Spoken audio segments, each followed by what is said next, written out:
Welcome to my PB story teller channel. Channel को like, subscribe और bell icon को press करें ताकि आप रोज नई नई कहानियां सुन सके। तो आइए शुरू करते हैं।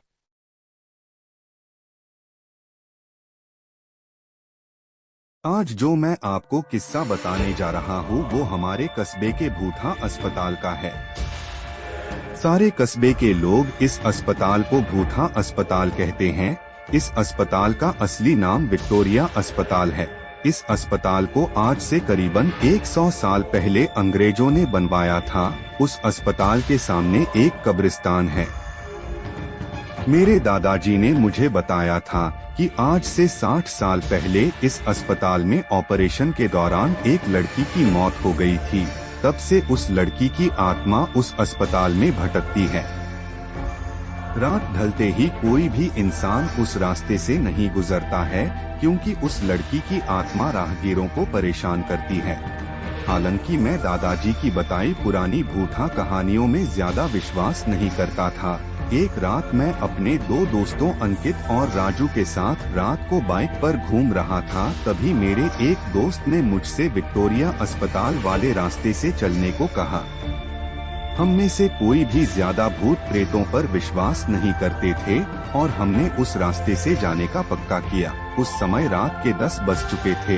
हम तीनों ने ये बात अपने परिवार वालों को नहीं बताने का वादा किया और उस रास्ते पर निकल पड़े। जैसे ही हम उस रास्ते से निकले, रास्ते पर रेत होने की वजह से हमारी बाइक फिसल गई और हम तीनों धड़ाम से बाइक से दूर गिर गए।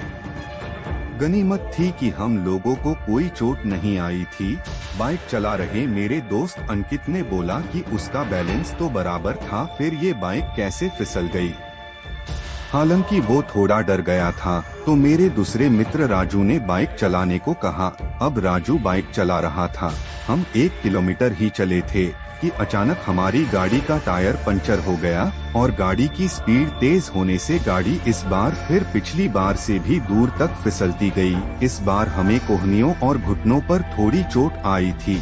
अंकित फिर से बोला कि इस जगह में जरूर कोई गड़बड़ है, हम लोग वापस उल्टे चलते हैं। लेकिन मैंने और राजू ने उसकी बात नहीं मानी और बाइक उठाकर पैदल चलना शुरू कर दिया। हम थोड़ी दूर ही चले थे कि अचानक किसी लड़की के चीखने की आवाजें सुनाई दी। ये सुनकर हम रुक गए और अंकित बोला, यार तुम लोगों को चीखने की आवाज सुनाई दी क्या? हमने उसकी बातों को अनसुना कर कहा कि कोई जानवर की आवाज होगी। 5 मिनट चलने के बाद फिर वो ही चीख फिर से सुनाई दी। इस बार तो हम दोनों को भी थोड़ा डर लगने लगा। हम तीनों ने वापस चलने के बारे में सोचा, लेकिन हम रास्ते के बीच में आ गए थे। पीछे चलने में 3 किलोमीटर और आगे चलने में 2 किमी और बाकी थे। हम लोगों ने आगे जाने का सोचा।